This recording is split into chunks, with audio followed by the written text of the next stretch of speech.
Far east of the Sword Coast, the Shadowvar and Discoverin have fallen.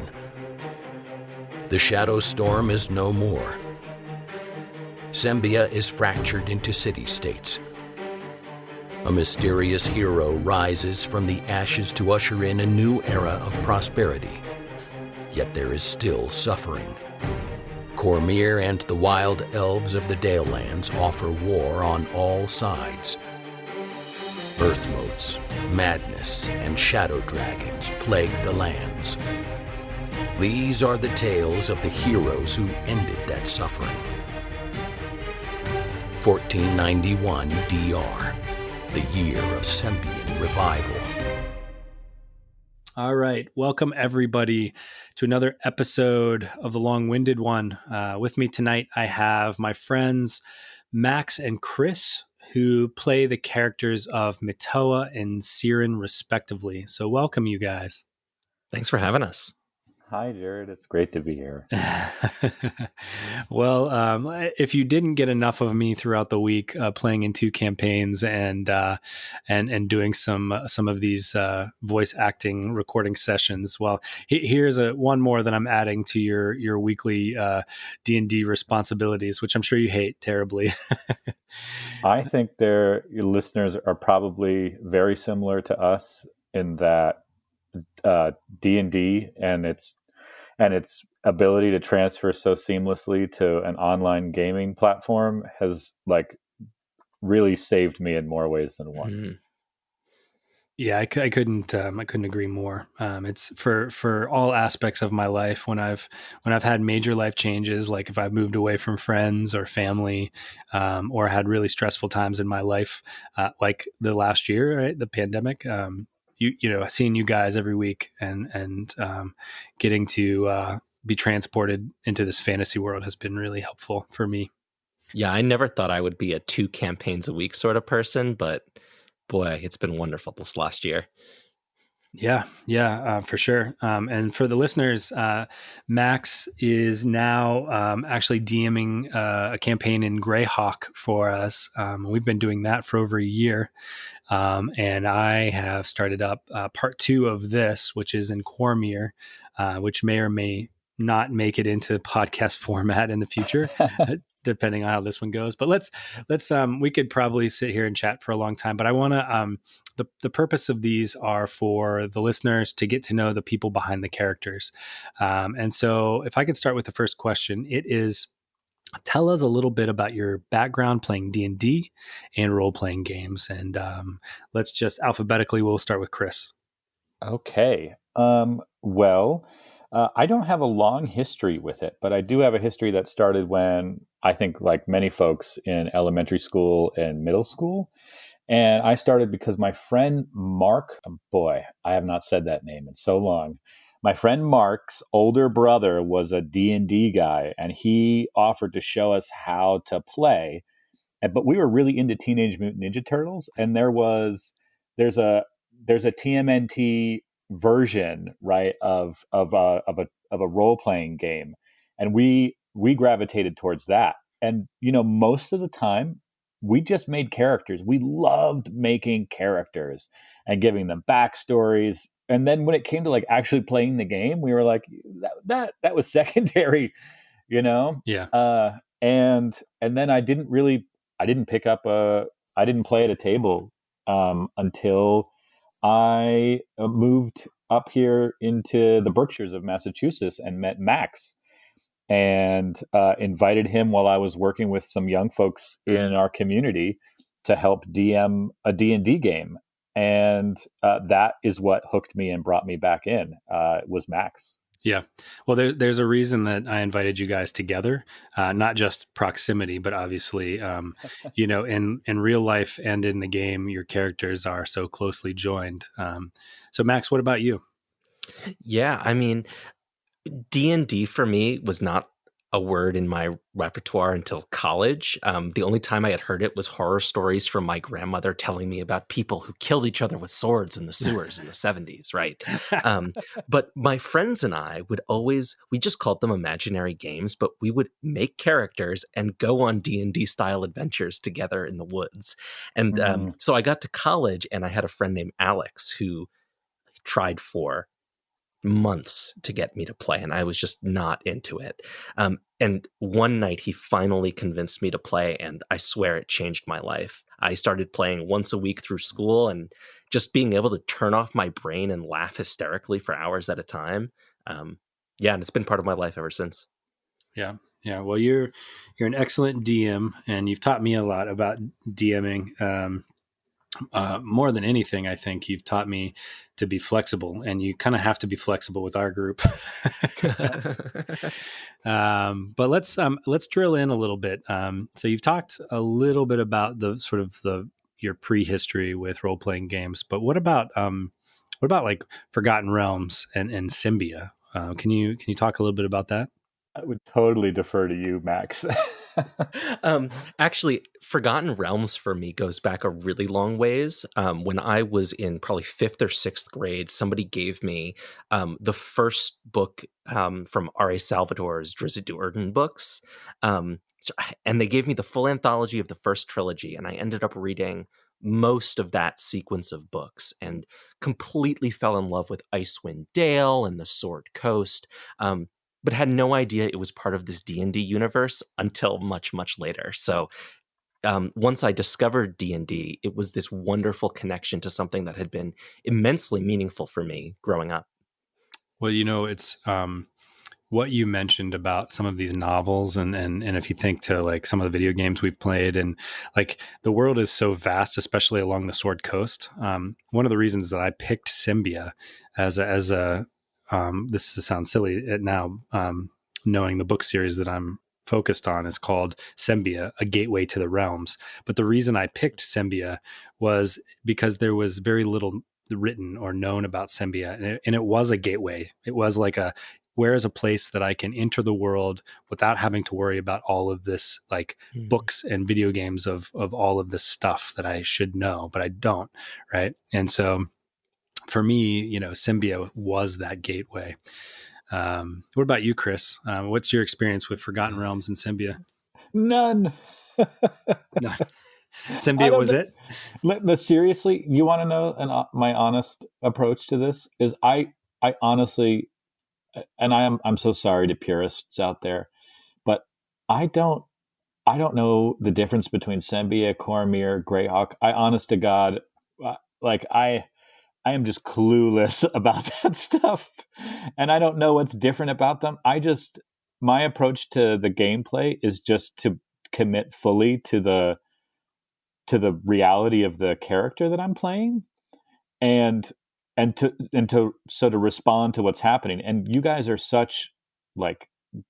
you're so well versed in the worlds as DMs that you hold that for me when I play. Like I never feel like I don't belong at the table, that my character play is what allows me to be there. And so, yeah, I don't know anything about them. I think that's one of the really nice things about tabletop role-playing games, though, is that it can really support a huge variety of players. You all actually met my friend Alex when he came and guest DM'd, and he is somebody he's so good. He is someone who goes to lore levels like beyond even what Jared does. Like he'll make up a world and he'll write the history and figure out the languages and the magic systems. And then on the other hand, there's people like you and I, Chris, who don't necessarily go that deep. I don't even go that deep with Greyhawk.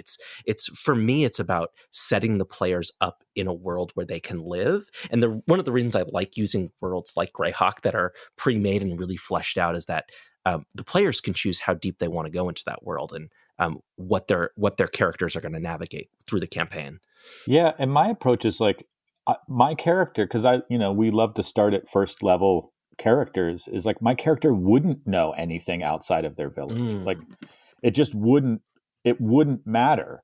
And so when these creatures or things pop up, like it is genuine surprise and shock and fear that comes out in my voice, because this is the first time I'm ever encountering a monster like this, or a big bad like this. So yeah, all of it is real, because I think that's what would happen, for a halfling who's growing up in this tiny town, or a half elf who spent his whole life just really as a ranger between a couple of villages, right? Like the whole world was, no more than a 40-mile radius to him. Yeah. Well, let's drill into your characters, because you, as you mentioned, you drill so much into the character's personality, and sort of, Chris goes so far as to stay using that character's voice for the entire session.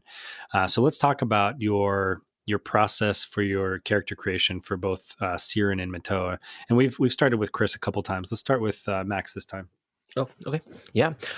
Well, I have to be totally honest with you. When Chris invited me to come play in the Sembian campaign, I just wanted to play a bard. I knew I wanted to play a bard, and I love Kenkus. And so Mitoa began as just out of a desire for me to play a Kenku bard, because I thought it was a hilarious combination. That worked really well. But then once we landed in the world of Sembian, he started to take on a much different life, and it's interesting that you're thinking about sort of what you were saying about your character, Chris, sort of not necessarily having experienced the world, and I think that's exactly what I had to come to with Mitoa, because at the beginning of the campaign, at least in the played version, he was essentially just a street urchin who loved to collect stories. It all came from this love of collecting stories, and it just grew from there. One of the things I love about the Sembian campaign, though, is the way the world molded our characters, and I really felt like all of the characters in the campaign had true character development, which I don't always find in D&D campaigns. Yeah. Yeah. Well, I mean, for our podcast, Mitoa is a crucial, I mean, however he started, he's the character that the plot sort of revolves around, right? And you might talk about this a little bit later, but originally Mitoa didn't start off as a harper. He became a harper. And that's a change that we made in the podcast, but for the purposes of the podcast, we're essentially, in fact, I think even Ciran said it in one of the last episodes in Culta. I'm just following you now, Mitoa, and we're all kind of just following Mitoa, Yeah, I think the change to making him a harper in the podcast was a good choice, because it grounds his story and it gives him some more reason to be striving as hard as he does to find the things that he wants to find. Yeah. What about you, Chris? What made you want to play Ciran?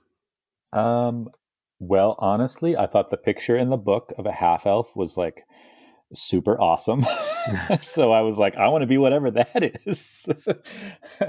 And in the original conception of this character, like it had all of this, half elves are usually emissaries or diplomats, and I was like, I don't know about that. Maybe he is, but in a different way, as a person of the earth and as a ranger. Like he is a sort of an emissary with I guess lowborn folk. Is that how they refer to them? And I don't know. Yeah, the merchant class. The merchant class, right? And so that was the idea. And the thing that really, I wanted to play was like somebody in search of community, which resonates with me, is somebody who's really values community and belonging and what that means, and to have a character who starts out feeling like he doesn't belong, and how does he craft a world for himself. I was really interested in exploring that and finding out how Ciran developed that. And I didn't find out till later, apparently people think rangers are dumb, and like, that's just not how I don't play according to like how to make it like the coolest buffs or the strongest this or that. And I don't know enough about items to like pre-plan how I'm going to make them this monster. I just really love the idea of somebody who spent time in the woods and cared about the people in the villages that he visited. Yeah. Well, that's something that hasn't changed from your initial character creation. Ciran is much more than sometimes how he portrays himself, and there have been a few scenes in the podcast that's become really clear. So if we can, let's go there now and talk about. The question was to you: how do your characters differ from the ones in the podcast, if at all? Oh yeah. I think, one of the biggest changes, and I think it's important for a real story like a podcast, is that Mitoa's motivations, I think, are a lot firmer. In the campaign, a lot of it was he was a collector of stories and was seeking out the best story. Right? Like, this is a story that he realized was going to go down in the ages, and he was going to be the one to collect it and set it into history. Whereas in the podcast, he has a mission. He's got these alliances from the beginning that I think allow that sort of, kooky, charismatic bard to have more of a reason to, as I said a few minutes ago, more of a reason to do what he does as he moves through the world in Sembian. Mm-hmm. Well, I tried to take your collector of stories idea and translate that into the person in the group who often is the scholar, right? Who knows about the mythology of something, who knows about the nuances of the languages or the history of something. And this comes out here recently in the Tomb of Ravenna, where Mitoa is explaining how to read these pictorial, these horizontal pictorial images, and how they tell a story. So hopefully that came out. I haven't totally butchered your character creation. No. It definitely comes through. And I think in the campaign, one of the reasons Mitoa ended up being the one everybody was sort of following was because I had the best charisma, and so every time we got into something, we needed the Kenku to talk us out of it, right? But he found that it was always kind of funny to me because he was the one who didn't have the strongest motivations in the group. Yeah. What about you, Chris? I would say the biggest difference is that, when we started out our story, Ciran didn't really know any of these folks and didn't have a history with any of them. Mm-hmm. And so the difference for me has been starting the story when these relationships are already established, which I think is, of course, like, it's a different way of storytelling. And I really appreciate, like sort of jumping in a little bit further forward, because you can always go back and explore things earlier. But I think that's the biggest difference for me is like, Ciran already has these relationships, so he doesn't have to sort of work them out and learn to trust. He already has it starting out.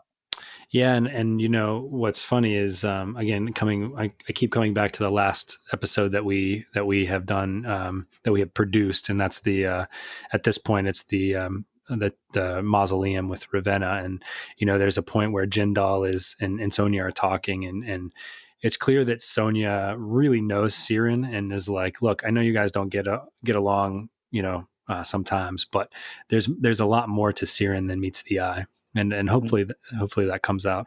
Yeah. I mean, so as a professional storyteller myself, like I value conflict in story. So that is a place I'm really comfortable going as a improviser, role player person, is introducing conflict. And groups just aren't immediately cohesive and friendly all the time. And there are rivalries, and there's like ways, they go through hardships and they get stronger. They don't trust them. And I think I really enjoy that, bringing that aspect to the way I play my games. Yeah. And without giving anything away, Ciran is an incredibly deep character that, ogres are like onions, right? Like, I just feel like Ciran's like that. You keep pulling back layers and there's just more to discover. Yeah. And I got so into it, like I'm not giving anything away, things go poorly, things go well, but there were times when we played that game when stuff would happen, I would be a wreck for like a day and a half. And I couldn't figure out why I was so bummed. And then I'd realize like, oh, I'm carrying this tragedy with me. That is really only exists in my gameplay world, but I was like holding it. So the thing that really stands out for me was when he dropped the orb and Jario crashed down, and for the first time you see the depth of his character and how much he pretends to not be bothered by some of these things, but like he couldn't shake that, you know. And I don't remember if in the podcast, but in the campaign, I think Ciran's father was there, right? Or am I misremembering that? No, he was in. What are we calling it now? Jarliel. Jarliel, yeah. That's right. All right. Well, just for the sake of time here, I'm going to go to the next question here. Yep. And this is a question about so far what's been in the podcast. Like, are there any story points, plot points, story arcs that you're really happy made it into the podcast so far from the campaign, or is there anything coming up that you really hope is in there without giving too much away? Oh, I've got my answer for this. I love the fact that you've introduced some complexity about the relationship between Aldond and his sword.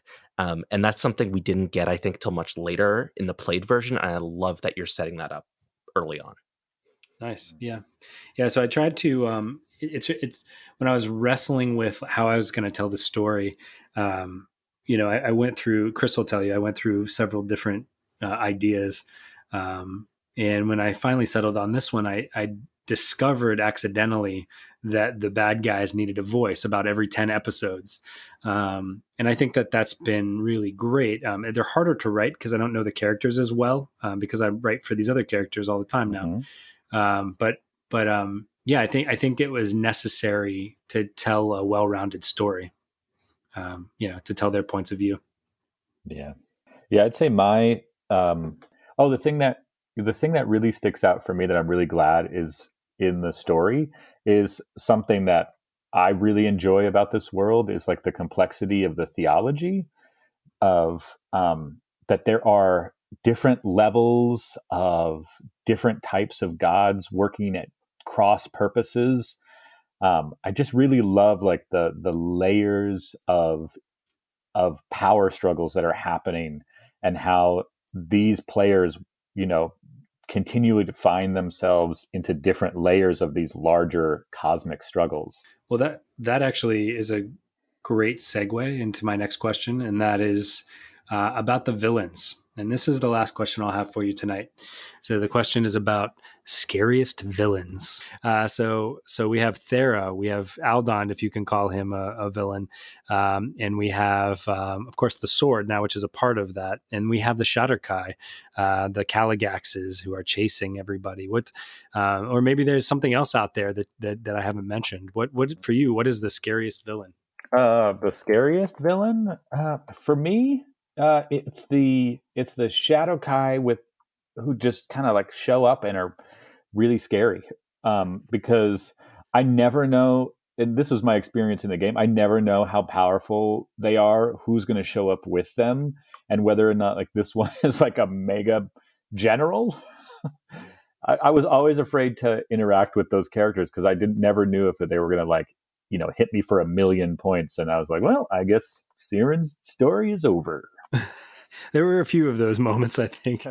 We've tried to paint Caligax as there's been several Shutterkais that have showed up who are unnamed, but there have been a few times where the source has actually told Sonya, like, run, like, get out of here, because if he catches you, you're not going to escape. And so we've kind of molded Caligax into that sort of quintessential bad guy Shutterkai. Yeah, those types of things scare me. What about you, Max? Yeah, I mean, for me, my favorite villain in the whole campaign was always Thera. I love every time we encountered Thera, she's just there to mess stuff up for the whole party. And she's got schemes and she's got allies. And I always enjoyed coming up against Thera. Yeah, well, she's gone through a lot of changes too.